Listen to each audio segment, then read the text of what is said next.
Boa noite a todos. Nós vamos dar continuidade ao estudo do Evangelho segundo o Espiritismo, na comemoração dos 150 anos de lançamento.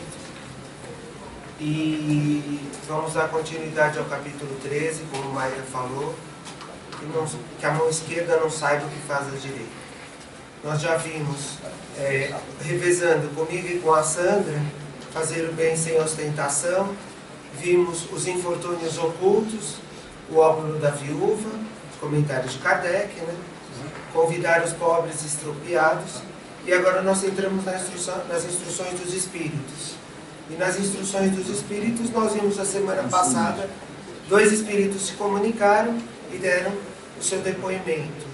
A irmã Rosália, a caridade moral e a caridade material e a caridade moral, e o Espírito protetor, que está foi dentro desse capítulo, desse item. E agora nós vamos ver a beneficência, que faz parte também da instrução dos Espíritos, das instruções dos Espíritos. O que nós estamos vendo aqui são Espíritos se comunicando, diversos deles nós vamos encontrar nas páginas do Evangelho, trazendo mensagens e nos levando a refletir sobre a questão da caridade, da beneficência, do amor ao próximo e do trabalho em benefício daqueles que sofrem, que passam necessidades. Não deixa de ser diferente a beneficência, não deixa de ser diferente. Os Espíritos se comunicam e trazem essas pérolas do Espiritismo, alavancando a nossa evolução espiritual. São pérolas que servem para alavancar a nossa evolução espiritual, para nos trazer à tona o nosso sentimento. E nós vamos encontrar eu vou ler 2 mensagens e depois nós vamos fazendo comentários acerca dessas 2 mensagens. A primeira delas é de Adolfo, bispo de Alger, em Bordeaux, 1861. E ele diz assim: a beneficência, meus amigos, vos dará neste mundo os gozos mais puros e mais doces, as alegrias do coração, que não são perturbadas nem pelos remorsos, nem pela indiferença. Pudesseis compreender tudo que encerra de grande e agradável a generosidade das belas almas, esse sentimento que faz que se olhe aos outros com o mesmo olhar voltado para si mesmo, e que desvista com alegria para vestir a um irmão. Pudesseis, meus amigos, ter apenas a doce preocupação de fazer os outros felizes. Quais as festas mundanas que se pode comparar a estas festas jubilosas, quando representantes da divindade levais a alegria a essas pobres famílias, de que a vida só conhecem vicissitudes e amarguras, quando vedes esses rostos macilentos brilharem subitamente de esperança, desprovidos de pão, esses infelizes e seus filhos ignorando que viver é sofrer, gritavam, choravam e repetiam estas palavras, com finos punhais penetravam o coração materno. Tenho fome. Compreendei que são deliciosas as impressões daquele que vê renascer a alegria onde momentos só havia desespero. Compreendei quais são as vossas obrigações para com os vossos irmãos. Ide ao encontro do infortúnio, ao socorro das misérias ocultas, sobretudo que são mais dolorosas. Ides, meu bem queridos e amados, e lembrai-vos das palavras do Salvador. Quando vestirdes a um destes pequeninos, pensai que a mim que o fazeis. E ele continua: caridade, palavra sublime, que resume todas as virtudes, és tu que deves conduzir os povos à felicidade. Ao praticar-te, eles estarão semeando infinitas alegrias para o próprio futuro, e durante o seu exílio na terra, será para eles a consolação, o antigozo das alegrias, que mais tarde desfrutarão, quando todos reunidos se abraçarem no seio de amor. Foste tu, virtude divina, que me proporcionaste os únicos momentos de felicidade que gozei na terra. possam os meus irmãos encarnados crer na voz do amigo, que lhes fala e lhes diz: é na caridade que deveis procurar a paz do coração, o contentamento da alma, o remédio para as aflições da vida. Quando estiverdes a ponto de acusar a Deus, lançai um olhar para baixo, e vereis quantas misérias a aliviar, quantas pobres crianças sem famílias, quantos velhos sem uma só mão amiga para o socorrer, e fechar-lhe os olhos na hora da morte. Quanto bem a fazer, ó, não reclameis, antes agradecei a Deus, e prodigalizai a mão cheias a vossa simpatia, o vosso amor, o vosso dinheiro, a todos que, deserdados dos bens deste mundo, definham no sofrimento e na solidão. Colhereis neste mundo alegrias bem suaves, e mais tarde somente Deus o sabe. Uma bela mensagem do bispo Adolfo, bispo de Argels. Ele trouxe em Bordeaux em 1861 essa mensagem. Nos convida a refletir a importância do trabalho, a importância da beneficência. Nos convida a refletir tudo aquilo que já nós vimos estudando ao longo do Evangelho segundo o Espiritismo. O amor ao próximo, a caridade, a renúncia, a compaixão, a misericórdia, tudo aquilo que Jesus pregou e deixou há 2000 anos e que nós devemos seguir como lema nas nossas vidas.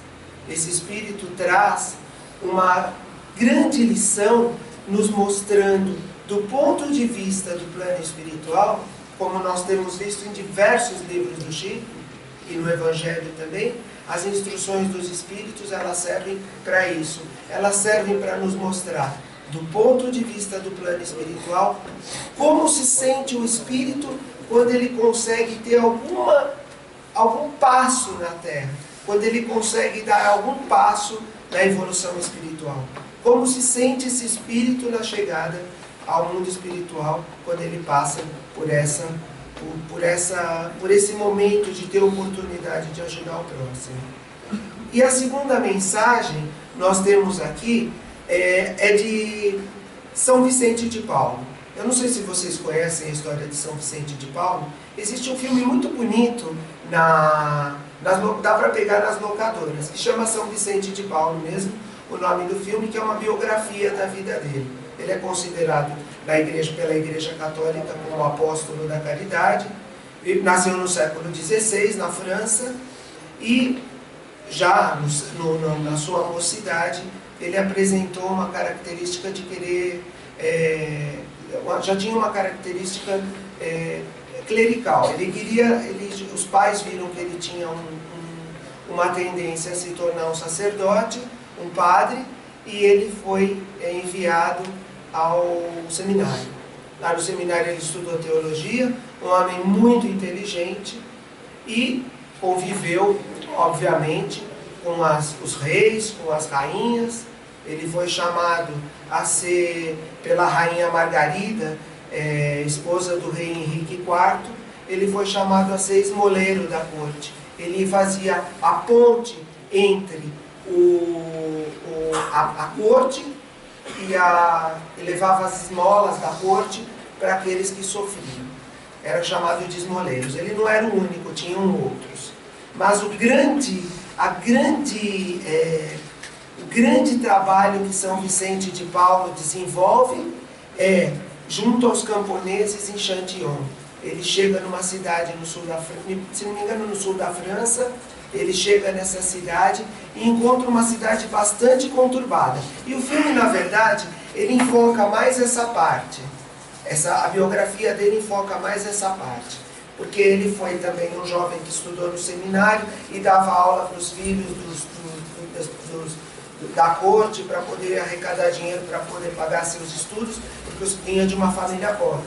Mas quando ele chega nessa cidade, ele encontra um povo doente e ali ele faz o trabalho dele. Ele desenvolve a maior parte do trabalho dele e ele fica doente também. e até que ele chega, acho que uns 70 anos mais ou menos, ele desencarna. Só que ele desenvolve um trabalho gigantesco com aquela população. Uma população bastante conturbada, bem difícil, que renegavam os doentes, e ele vai influenciando e ele modifica toda aquela população. Vale a pena assistir o filme, vale a pena, tem livros também, né?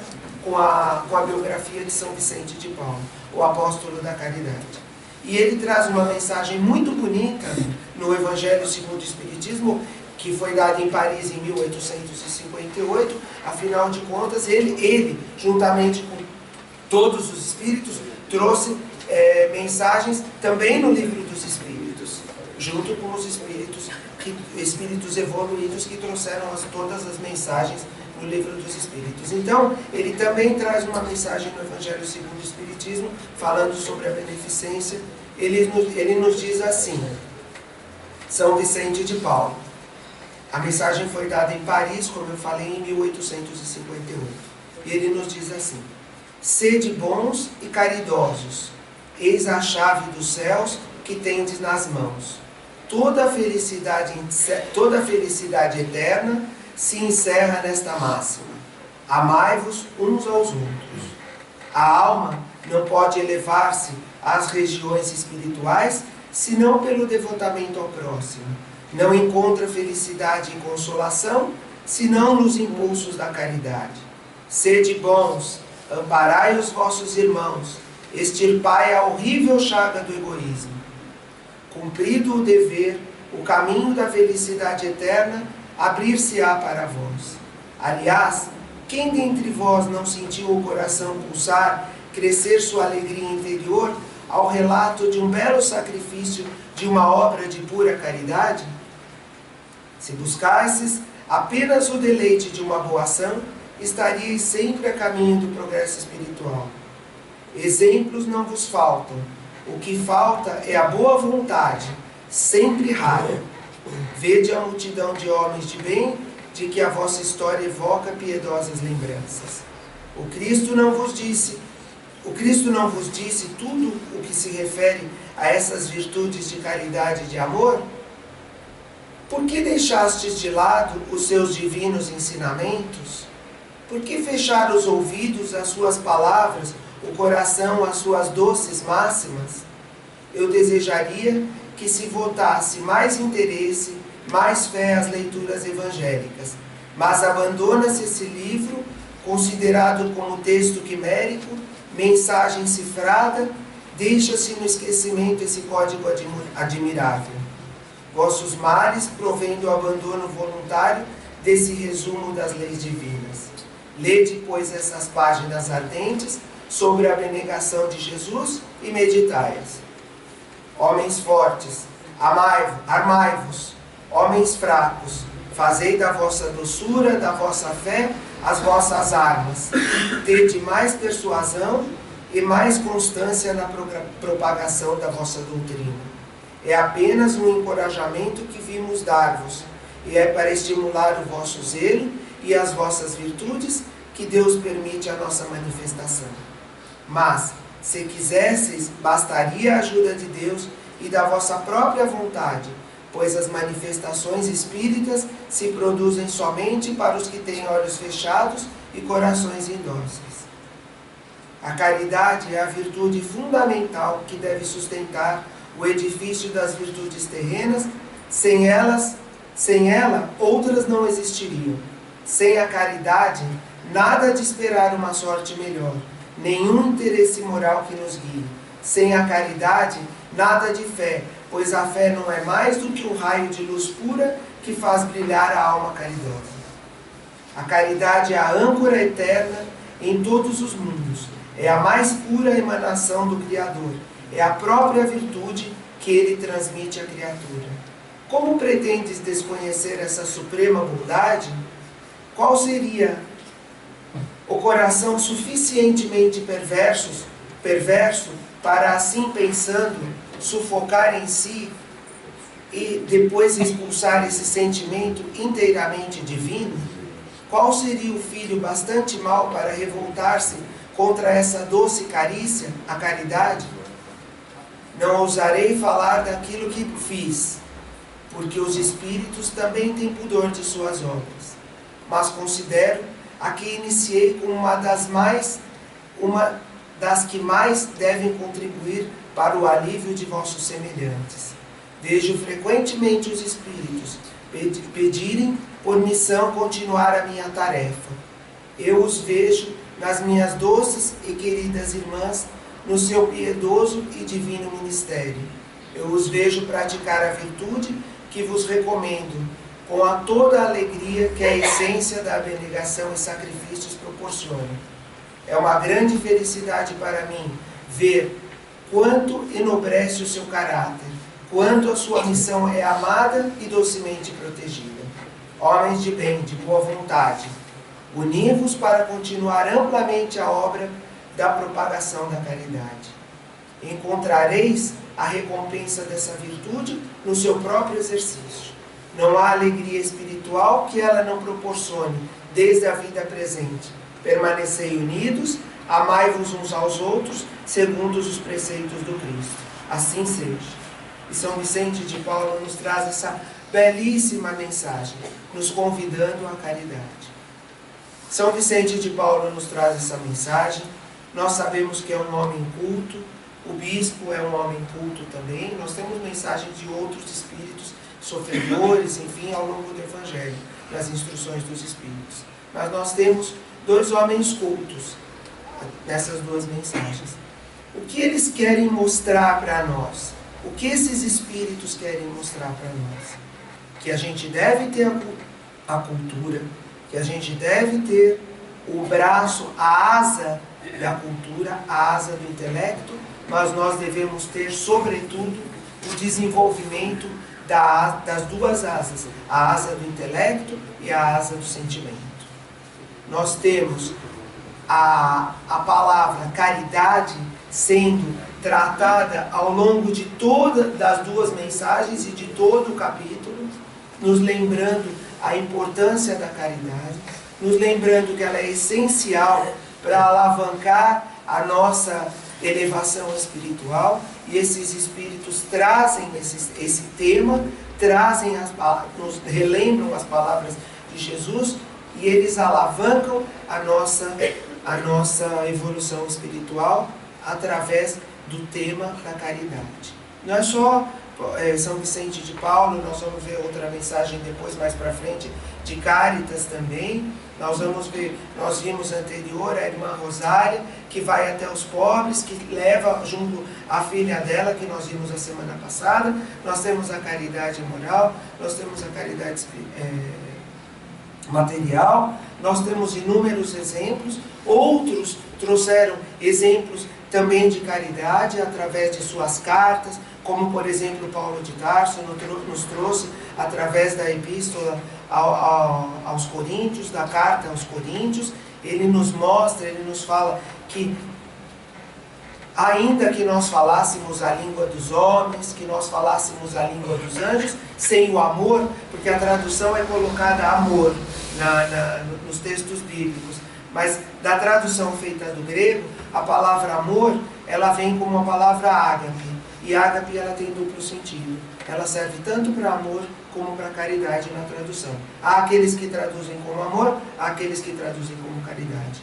E Paulo de Tarso nos traz essa mensagem belíssima também, aonde ele nos lembra que ainda que eu falasse a língua dos homens e dos anjos e não tivesse caridade, seria como um metal que soa ou como um sino que tinha.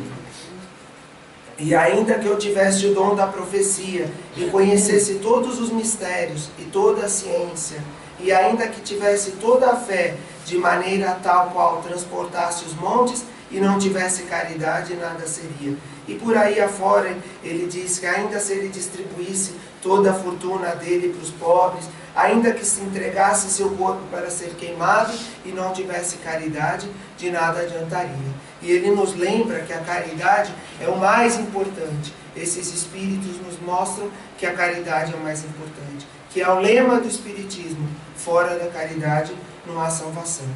E nós, hoje em dia, como nós podemos transportar, porque esses espíritos falavam para uma França, na França, Paulo de Tarso falou para os coríntios, e como nós podemos transportar isso para os dias de hoje? Trabalhando, oferecendo o nosso tempo em benefício do outro. E nós lembramos aqui as palavras de Kardec. Eu gosto sempre de recordar as palavras de Kardec quando ele fala sobre aquele que crê e o incrédulo. O que crê e o incrédulo, o que tem fé e o incrédulo. O que crê, ele vê como São Vicente de Paulo, como bispo, o que ele enxerga? Ele enxerga uma visão ampla do mundo, uma visão ampla onde existe o mundo na terra e o mundo espiritual. E aquele que não tem fé, ele enxerga uma visão curta, uma visão estreita, ele tem uma visão estreita da vida. Então ele fala, gente, para quê? Para que fazer esse tipo de trabalho? Para que fazer isso? Vocês estão perdendo tempo, isso não é coisa... Nós ouvimos uma série de comentários. Isso não é coisa não é coisa para ser feita. Isso quem tem que fazer são os órgãos públicos. Isso quem tem que fazer, etc, etc. A gente tem que ensinar a pescar, não dar o peixe, etc, etc. Eu concordo. A gente tem que fazer esse tipo de caridade também. Mas nós temos que pensar que existem pessoas que estão passando fome, que existem pessoas que sequer têm a força para segurar uma vara para pescar. Então, é isso que chama a nossa atenção, os espíritos. Que nós precisamos desenvolver o intelecto, sim, nós precisamos desenvolver o intelecto. Por isso que estão aí as universidades, enfim, as universidades, as escolas. Nós temos que desenvolver, nós temos que alavancar essa força intelectual na humanidade. Hoje eu estava lendo uma reportagem no Globo, no jornal O Globo, que dizia que é uma ONG, e houve em Davos, houve uma reunião de diversos países, porque 58 milhões de crianças não frequentam a escola no mundo. 58 milhões de crianças não frequentam a escola. Então, é uma caridade fazer isso com as crianças também. Levar essas crianças para o banco escolar. Levar essas crianças para... Então, nós temos diversas maneiras de levar essa caridade. Como a gente transporta para esse mundo? Aquele que crê, que tem fé no mundo espiritual, ainda assim ele não sabe ao certo qual é o valor da caridade. Ainda assim nós temos dificuldade de entender o valor da caridade. Nós vamos observar o seguinte, que nós não temos uma visão ampla do mundo espiritual. Aonde eu quero chegar com isso? Eu quero chegar no seguinte, por exemplo, quando nós estamos andando na rua, vou citar um exemplo. Nós estamos andando na rua e alguma pessoa se aproxima da gente, alguma pessoa necessitada se aproxima da gente, a gente às vezes sente uma certa repulsa, fala, ai, agora eu vou perder meu tempo, etc. Porque o tempo da gente é um tempo curto, a gente tem um tempo curto mesmo, ai, agora eu vou perder meu tempo. Mas muitas vezes a gente não sabe o que vem por trás dessa pessoa.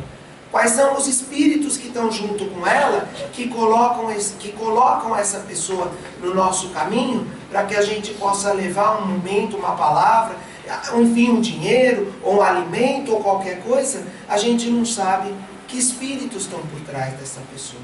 E isso é importante a gente pensar, é importante a gente verificar também.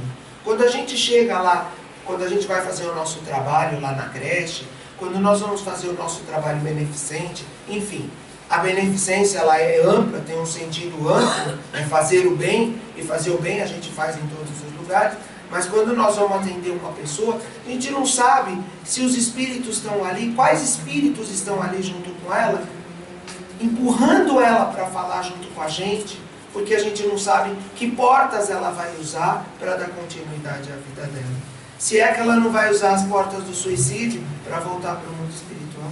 E nós perdemos a oportunidade de conversarmos com essa pessoa educadamente, como a Sandra falou semana passada, educadamente, com amor, com paciência, e ouvirmos essa pessoa e atendermos na medida do possível as suas necessidades. Às vezes ela pode nem ter necessidades materiais tão grandes, mas ela tem necessidades espirituais, necessidade de boas palavras. Ela está com a ideia de um suicídio, ela está com a ideia de cometer um crime. E uma palavra nossa, uma palavra de amor, esses espíritos estão ali, eles falam, puxa vida, a gente pode tirar essa pessoa das portas de voltar para o mundo espiritual através das portas do suicídio ou das portas de um crime e colocar essa pessoa no caminho, para que ela possa continuar a prova dela, para que ela possa continuar a vida dela dentro daquele planejamento que ela fez no mundo espiritual. E São Vicente de Paulo, é tão bonita a história dele, é tão bonita. Ele foi um dos reformadores da igreja também, da igreja católica. Ele trouxe grandes reformas dentro da igreja católica. E é tão bonita quando ele chega naquela cidade, onde ele chega naquela cidade de Chantillon, acho que é assim que deve se falar, Chantillon. Ele chega naquela cidade, os camponeses ali totalmente destrambelhados lá, com suas dificuldades sociais, e ele chega com a malinha dele, ele vai morar naquela cidade, e ele começa a argumentar com um, a conversar com o outro, muitos fecham as portas para ele enfrenta doenças graves, a gente sabe que a Europa passou por crises muito graves, por doenças muito graves, como a gente está passando hoje com o Ebola, mas hoje em dia a gente tem os cientistas aí que prontamente sentam e estudam, mas naquela época dizimava milhares de pessoas morriam com a gripe, a gente teve a gripe espanhola, depois, enfim, teve lá a peste negra e todos aqueles problemas que ocorreram, e ele a lepra, e ele vai nessa comunidade e ele começa a desenvolver uma sociedade ali dentro, um trabalho, e ele é conhecido pelo apóstolo da caridade por todo esse trabalho. Por esse trabalho que ele desenvolve também, né, que ele já vinha desenvolvendo antes, com a rainha e tudo mais. Então, o que ele nos traz? Que nós precisamos dar ouvido, nós precisamos da nossa intuição, e da nossa intuição, dessa mediunidade que nós temos, que é a intuição, dar ouvido aos nossos sentimentos. Deixar vir à tona os nossos sentimentos. É isso que nós precisamos dar vazão, dar ouvido aos nossos sentimentos. Nós precisamos olhar para aqueles que sofrem, olhar para aqueles que passam necessidade. Não nos colocarmos numa posição, junto aos que passam necessidade, não nos colocarmos numa posição de superioridade, como a gente já vem ouvindo as mensagens aqui ao longo do Evangelho. Nos colocarmos junto a eles, descermos do nosso pedestal, que muitas vezes nós nos colocamos, e descermos junto à população carente, junto à população que passa necessidade. Necessidade de toda a ordem.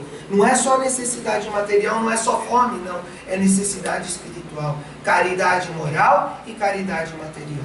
Pessoas que necessitam de uma palavra, pessoas que precisam de alguém que ouça.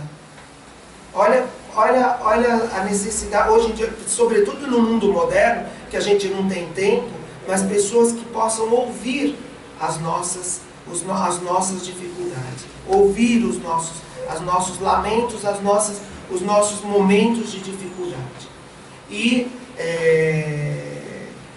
como eu havia falado, a gente não sabe que espíritos estão ao lado dessas pessoas que nos procuram.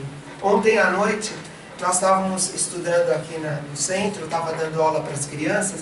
Eu dou aula na evangelização infantil para as crianças de 3, 4, 5, 6, até uns 7 anos, mais ou menos. E nós estávamos com uma mesa cheia de crianças e tinha crianças de toda a idade. E eles estavam lá envolvidos e eu falei, eu vou contar uma história para vocês. Eu gosto muito de contar a história para eles, depois eles desenham, aí depois eles comem, porque eles mesmos trazem lanche lá, fazem um piquenique lá, a gente come, a gente desenha, a gente conta a história, e eu gosto de contar a história e gosto de ouvir a palavra deles. Nós estávamos por coincidência, na verdade nem foi bem por coincidência, mas nós estávamos falando sobre a beneficência também.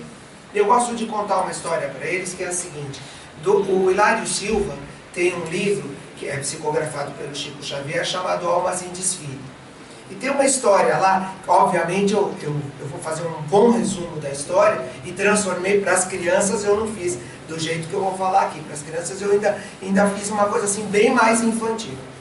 E aí o Hilário Silva tem uma história de um advogado chamado Olavo Dias e um confrade espírita, como ele diz lá no livro. A história se chama 2 Meses.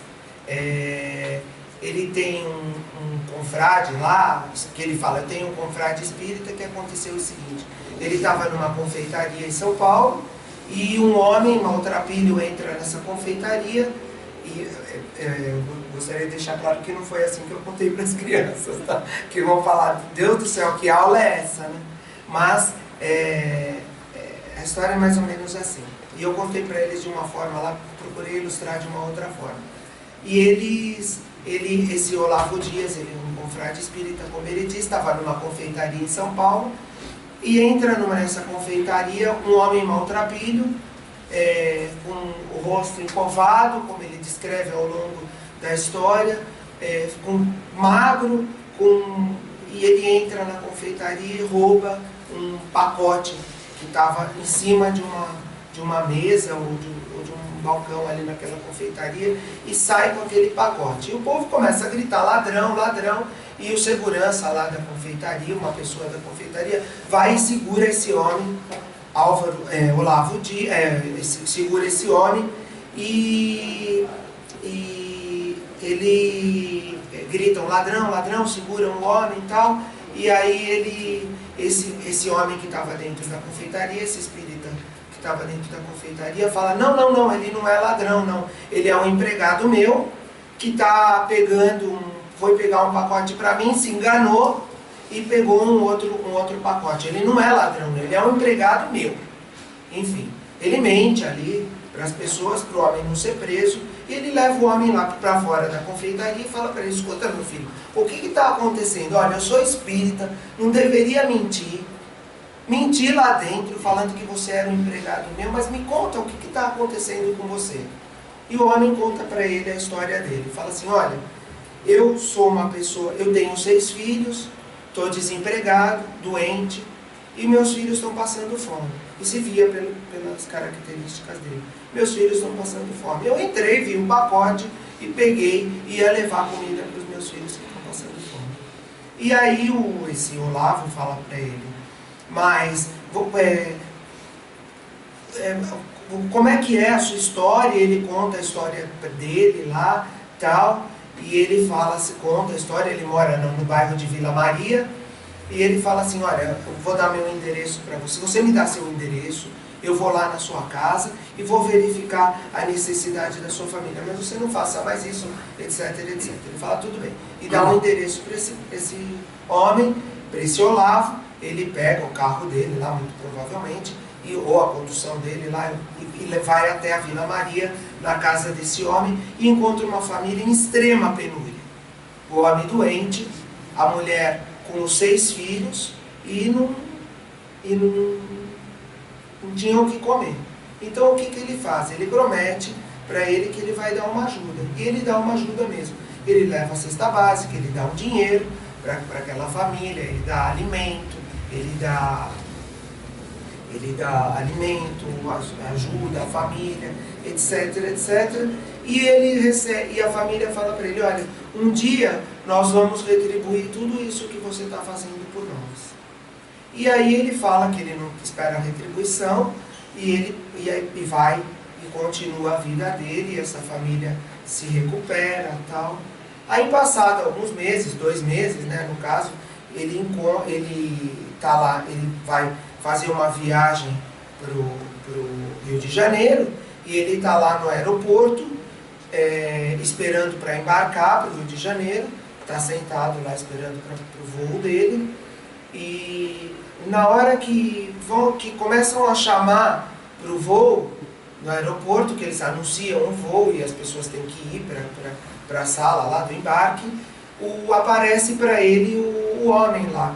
Gente, desculpa, mas eu acho que eu anotei o nome dele em algum lugar aqui, eu não estou achando. Eu estou olhando aqui para baixo, estou querendo achar o nome dele, mas eu não estou achando. Infelizmente, eu não escrevi em algum outro papel, mas não estou achando. Enfim, o homem vai lá, o senhor vai lá, encontra com ele e fala, seu Olavo, o senhor aqui, olha, eu quero agradecer o senhor por tudo isso, por tudo que que o Senhor fez por mim. E ele se sente numa situação desconfortável, porque já estava na hora do embarque. E o homem abraça ele, segura nas mãos, muito obrigado, muito obrigado, muito obrigado. E ele fala, meu filho, eu preciso ir embora, o voo vai sair. E ele agarra, segura, obrigado, obrigado, obrigado. E muito obrigado, e segura, eu quero agradecer, eu quero agradecer. Uma coisa insistente assim, e ele agrada, tá bom, então vai. Quando ele chega, o avião já partiu. Quando ele chega na sala de embarque, o avião partiu. E todo mundo, obviamente, já sabe o que vai acontecer. Aí ele volta para casa, né, muito aborrecido, fala, puxa vida, não precisava de todo aquele agradecimento, tal. E ali umas 4 horas depois, eles sabem que houve um acidente com aquele voo e todas as pessoas que estavam dentro do avião morreram, como acontece na maioria dos acidentes aéreos. E ele acaba morrendo. E ali, lógico, eu não faço uma coisa assim tão tétrica com as crianças, para eles, né? Tétrico para eles. E aí eu falo que ele acabou acontecendo um acidente e não aconteceu com ele porque ele não estava no avião. Ele voltou para casa e ficou sabendo. Aí o que ele fez? Ele falou, olha, eu vou voltar lá na casa dele, coitado, eu devo ter empurrado ele, devo ter tentado me desvencilhar dos braços dele, e fui impaciente, falei, ó, você me deixa, pelo amor de Deus, que eu preciso embarcar nesse voo, eu tenho que ir para o Rio de Janeiro, etc, etc. E ele volta na casa do homem, e esse homem, e aí ele encontra a esposa dele, e esse homem, quando ele encontra, Hilário Silva fala que o homem estava muito bem vestido, estava já recuperado daquela. Aí ele encontra com a esposa dele, e ali a esposa dele fala que o homem já havia falecido havia 2 meses. Que ele havia partido havia 2 meses. E ele fala, e aí que nós entramos com as crianças, com a questão da beneficência, para mostrar para eles. Eu acho que é importante mostrar para as crianças, ali os pequenos, a visão do mundo espiritual. Os espíritos que nos ajudam, os nossos espíritos protetores, os nossos anjos de guarda, os espíritos que zelam por nós e os espíritos que zelam pelas outras pessoas. Espíritos que estavam ali, espírito que estava ali, que ajudou aquele homem, que ele ajudou ali dentro da confeitaria, que ele teve a oportunidade. O que ele poderia? Ele tinha 2 caminhos dentro da confeitaria. O que ele poderia fazer? Ele poderia deixar o homem ser preso, mas alguma coisa nele, alguma coisa abre na nossa mente, algumas vezes, e a gente deve dar ouvidos para a nossa intuição, e nós todos temos essa intuição como a nossa mediunidade, a nossa primeira mediunidade, a nossa mediunidade mais primitiva, assim vamos dizer, que é a intuição, e todos nós temos essa mediunidade, e por isso que Allan Kardec fala que todos nós somos médiuns, e ele lembrarmos, darmos vazão a essa intuição, aproveitarmos dessa intuição, e que fez com que eles falassem, não, esse homem, ele é meu empregado e ele pegou um pacote errado, eu mandei ele pegar o pacote, ele pegou o pacote errado, ainda que ele estivesse mentindo ali naquele momento. Ele levou o homem para fora e falou para ele, não deveria mentir, mas você não deveria ter feito isso que você fez, o que é que está acontecendo? E ele teve a oportunidade de ajudar esse espírito. Será que quando nós também nos defrontamos com algumas pessoas que passam necessidade, será que o plano espiritual também não tem esse recurso?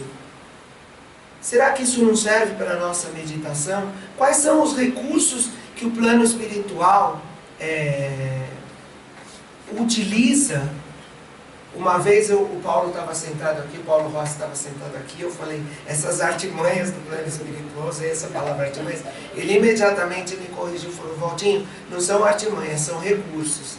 E esses recursos do plano espiritual, sempre que eu vou falar de recursos, eu me lembro da palavra artimanhas, mas não são artimanhas, são recursos do plano espiritual. Esses espíritos, eles vêm, que nós não temos noção dos recursos que esses espíritos têm para que nós deixemos de lado o orgulho, a vaidade, que nós abracemos a causa da caridade, o trabalho, o amor ao próximo, ouvir o outro, levar para a criança necessitada, ao jovem necessitado, ao adulto, ao mais velho, à maturidade necessitada e tantos outros necessitados, a ouvir e levar essas belíssimas mensagens que nós ouvimos aí do Bispo e de São Vicente de Paulo.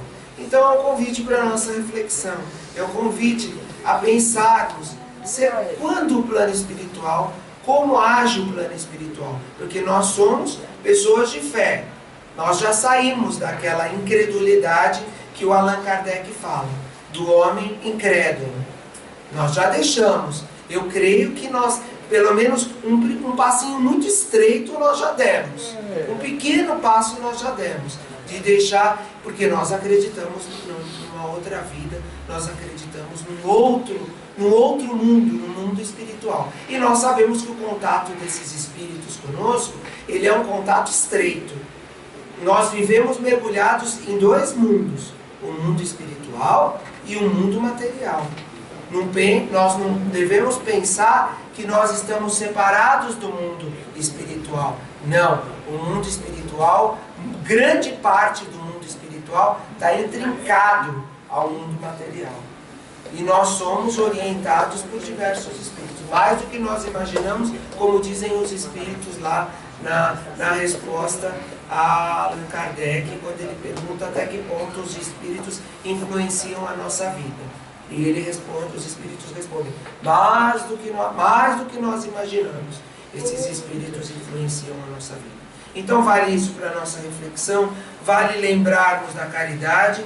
Na próxima, vale nós lermos, ouvirmos e lermos a vida de São Vicente de Paulo, um exemplo de caridade. A vida de Santo Agostinho também, que a gente, de São Francisco de Assis. Enfim, nós temos inúmeras biografias falando desses espíritos caridosos que reformaram a mentalidade do povo da época deles, que trouxeram uma outra mentalidade para o povo da época deles e fizeram essa mudança interior de tantas pessoas que estavam ali, que viviam na época deles e que a gente pode transformar para os dias atuais. Na próxima semana ainda tem mais 2 mensagens dos Espíritos, Caritas, que traz mais 2 mensagens belíssimas falando sobre a caridade, e um Espírito Protetor de Lyon também, João, enfim. E a gente tem diversas mensagens aí falando sobre a caridade. Antes de encerrar, eu gostaria de lembrar a todos que na próxima sexta-feira, das 19 às 21 horas, vai haver a noite de autógrafos na Meg Store do Shopping Morumbi, na Saraiva Meg Store. A doutora Marlene vai autografar o livro Chico Xavier, Meus Pedaços do Espelho. Então nós vamos estar lá prestigiando mais uma vez o livro, esse belo livro aí que fala sobre a vida de Chico Xavier. Se alguém quiser fazer algum comentário, senão nós podemos passar para outro trabalho, a continuidade dos trabalhos.